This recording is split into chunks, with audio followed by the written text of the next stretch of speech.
Hello everyone and welcome to learn up IAS. So अभी recently supreme court में एक hearing चल रही है शेड्यूल कास्ट शेड्यूल ट्राइब में क्रीमी लेयर का प्रोविजन लाने के लिए। सो उसके अगेंस्ट सेंट्रल गवर्नमेंट ने पिटीशन में कहा है कि इनकम बेस्ड क्रीमी लेयर लाने की जरूरत नहीं है एससी एसटी कोटास में।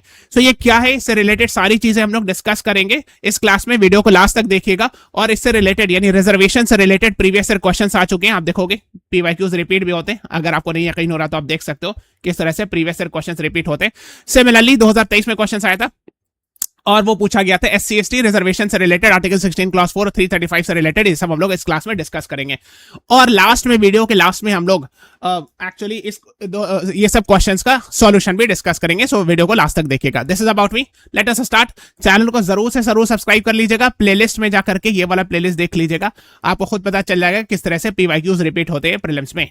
उसके बाद learnupies.com के वेबसाइट पे जाकर के हमारे पीवाईक्यूज कोर्सेज अवेल कर सकते हो। अभी 50% ऑफ है, 15 अगस्त 12 मिडनाइट 12 बजे रात तक आपको ये डिस्काउंट मिलेगा।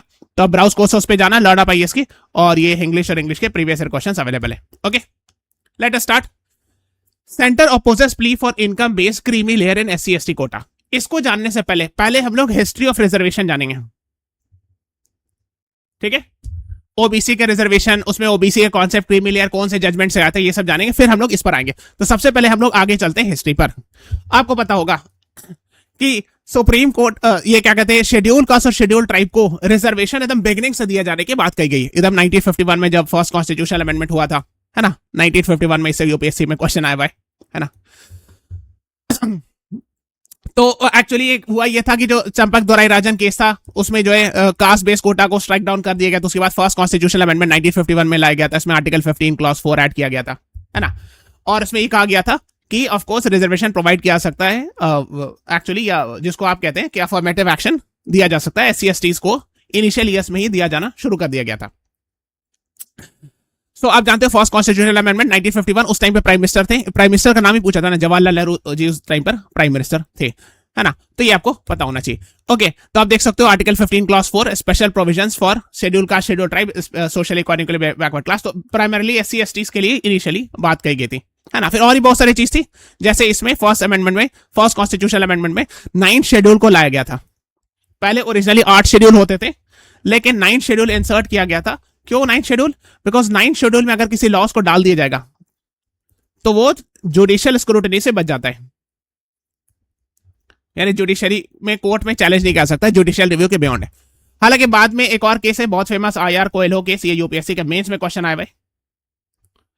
इसमें सुप्रीम कोर्ट ने कहा है कि नहीं, अगर 9 शेड्यूल में भी किसी लॉस को डाला गया है तो एक रीजन से चैलेंज किया जा सकता है, और वो है बेसिक स्ट्रक्चर डॉक्ट्रिन का वॉयलेशन। लेकिन उस लॉ को 9 शेड्यूल में 24 अप्रैल 1973 से पहले डाला जाना चाहिए, बाद में डाला जाना चाहिए। बिकॉज 24 अप्रैल 1973 को केशव नंदा भारती केस का जजमेंट आया था, उसके बाद ये बेसिक स्ट्रक्चर का कॉन्सेप्ट आया था। तो आप जानते हो कि जनरली जो सुप्रीम कोर्ट के जजमेंट होते हैं वो प्रोस्पेक्टिव होते हैं, पीछे से बैक डेट से नहीं इंप्लीमेंट होते। तो इसीलिए आईआर कोएल्हो केस में सुप्रीम कोर्ट ने कहा था, है ना, वेरी इंपॉर्टेंट है, कि अगर किसी लॉ को 24 अप्रैल 1973 के बाद डाला गया, ऐड किया गया 9 शेड्यूल में, बिकॉज ये डेट है केशव नंदा भारती केस का जजमेंट का, ठीक है। तो उस केस में अगर किसी लॉ को 9 शेड्यूल में ऐड किया गया 24 अप्रैल 1973 के बाद, आफ्टर, तो उस केस में उस लॉ को चैलेंज किया जा सकता है, जुडिशियल रिव्यू उसका ओपन है, लेकिन सिर्फ एक रीजन से, अगर वो basic structure of the constitution को वायलेट कर रहा है तब। ये था ना, ये पता होना चाहिए, because 9 schedule, IR Coelho case, ये सब इंपॉर्टेंट होता है, ठीक है। अब हम लोग चलते हैं, ये एससी एसटी का इनिशियल से रिजर्वेशन की बात हुई, लेकिन हम लोग जानते हैं बैकवर्ड क्लास के बारे में, यानी जिसको हम लोग ओबीसी कहते हो। तो उसके लिए कमीशन बनाई गई थी, फर्स्ट बैकवर्ड क्लास कमीशन, काका कलेलकर कमीशन, ये सब भी पूछा आते हैं कई सारे एग्जाम में। तो उन्होंने देखो, ये लेफ्ट साइड वाला फर्स्ट बैकवर्ड क्लास कमीशन है, ये राइट साइड वाला सेकंड बैकवर्ड क्लास कमीशन।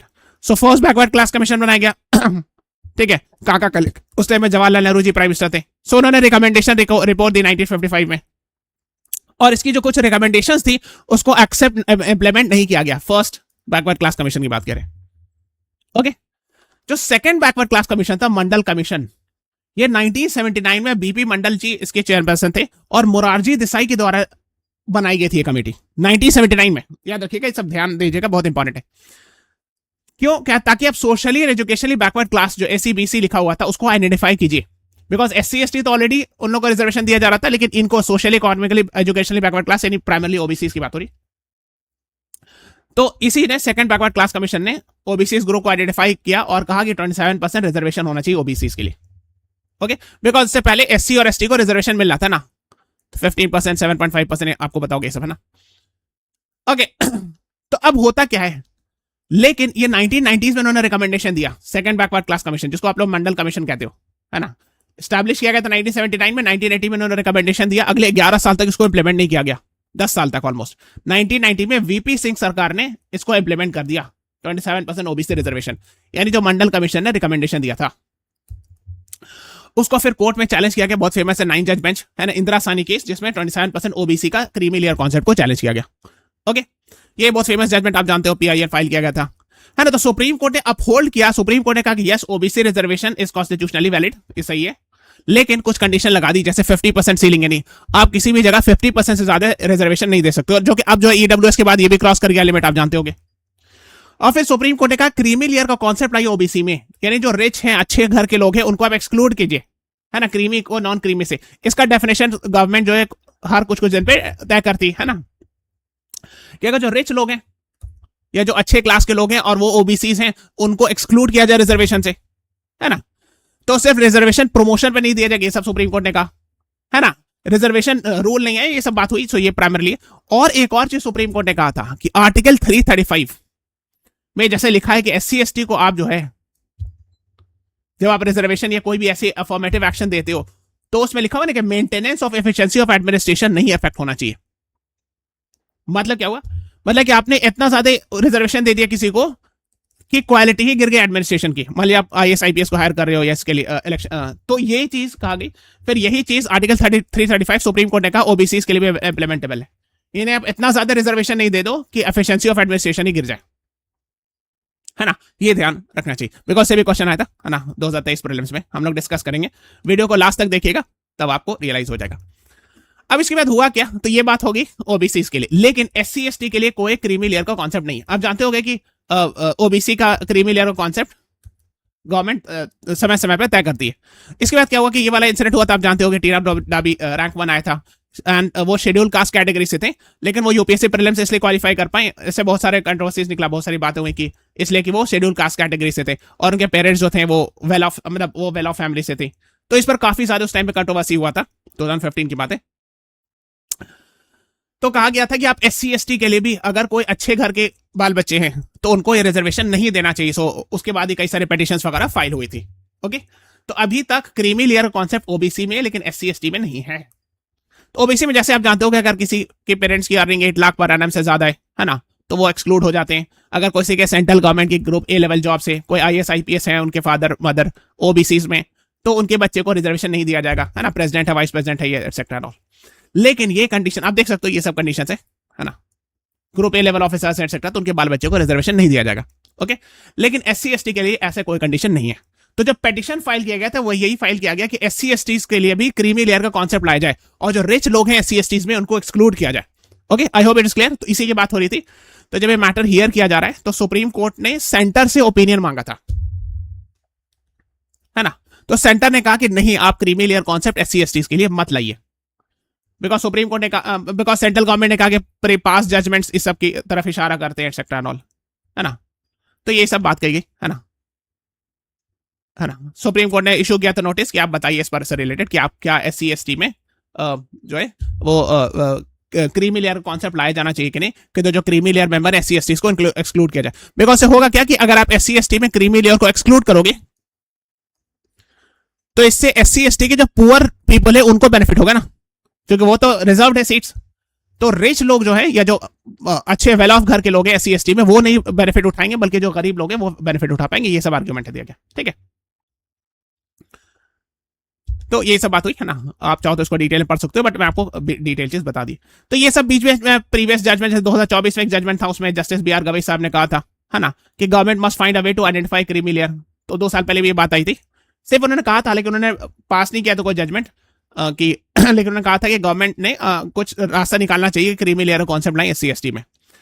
जब तक सुप्रीम कोर्ट बाइंडिंग ऑर्डर नहीं पास कर देते तब तक ऑफकोर्स इम्प्लीमेंट गवर्नमेंट चाहे तो करे, नहीं तो नहीं करेगी, है ना। अदरवाइज अगर सुप्रीम कोर्ट ने ऑर्डर पास कर दिया था बाइंडिंग रिटर्न लिख करके कि हाँ क्रीमी लेयर है, और क्रीमी लेयर का डेफिनेशन भी अगर सुप्रीम कोर्ट ने दे दिया तो फिर गवर्नमेंट को इम्प्लीमेंट करना पड़ेगा। बट जनरली गवर्नमेंट का काम होता है ये इम्प्लीमेंट करना। तो जैसे सुप्रीम कोर्ट ने जब इंदिरा सानी केस हुआ था, सुप्रीम कोर्ट ने कहा था कि आप क्रीमी लेयर को एक्सक्लूड कीजिए, इसका इम्प्लीमेंटेशन गवर्नमेंट करती है। जैसे ये वाला है ना, आप देख रहे हो क्रीमी लेयर का कॉन्सेप्ट, ओबीसीज एक्सेट्रा, है ना, तो ये आपको पता होना चाहिए। Okay, now let us discuss previous year question discussion करते हैं, है ना। तो अब देखो ये क्वेश्चन आया था, parliament of India can place a particular law in 9th schedule, yes. The validity of law place in the 9th schedule can not be examined by the court and no judgment can be made.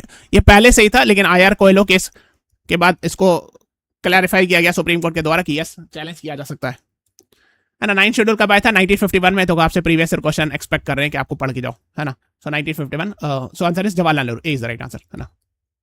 देख लो 2018 का 2019 में repeat हुआ, है ना। Supreme court 2023 का question देखो, has held in some judgments, ये इंदिरा सानी की तरफ इशारा कर रहे हैं, that the reservation policies under article 16 should be limited by 335। मतलब क्या 16 क्लास 4 में लिखा ना कि SC/STs या socially and educationally backward class को जब आप रिजर्वेशन दीजिएगा तो 335 यानी maintenance of efficiency of administration को इंश्योर करना है। लेकिन आप तो क्या लिखा, आर्टिकल 335 डिफाइंस तो नहीं करता है, बस बताते कि एफिशिएंसी ऑफ एडमिनिस्ट्रेशन को नहीं इंपैक्ट होना चाहिए। ठीक है, तो ये तो गलत हो गया, ये सही हो गया। सो आंसर इसका है सी, है ना। 1 इज करेक्ट, 2 इज इनकरेक्ट। ठीक है, आप देख सकते हो इंदिरा सानी केस 335 टॉक्ड अबाउट इट, है ना। और आर्टिकल 16 क्लास 4 क्या कहता है? वही रिजर्वेशन बैकवर्ड क्लास से रिलेटेड। और उसको जो कहा गया कि 335 से लिमिटेड, है ना, shall be taken into consideration consistently with the maintenance of efficiency of administration. तो इसको डिफाइन ही नहीं किया जा रहा है कि क्या होता है, ये डिफाइन कर रहे हैं यहाँ पे कि what is efficiency of administration. क्या आर्टिकल 335 ने इसको डिफाइन किया, एक्सप्लेन किया? नहीं। ठीक है, तो इसमें लिखा हुआ था डिफाइन, तो इसलिए गलत हो गया। तो इस तरह का माइन्यूट क्वेश्चंस भी आते हैं। ठीक है, चैनल सब्सक्राइब कर लीजिएगा, प्लेलिस्ट में जाकर के ये वाला प्लेलिस्ट देख लीजिएगा, UPSC previous year question repeat करती है। learnupisk.com पे जाके कोर्सेज चेकआउट कर सकते हो। देखो 50% डिस्काउंट अवेलेबल है ना, 15 अगस्त तक ये अवेलेबल रहेगा रात 12 बजे तक। सो अवेल कीजिए, आपको काफी बेनिफिट होगा। प्लीज चैनल को सब्सक्राइब कर लीजिए, press the like button, share this video. Thank you everyone, thanks for watching.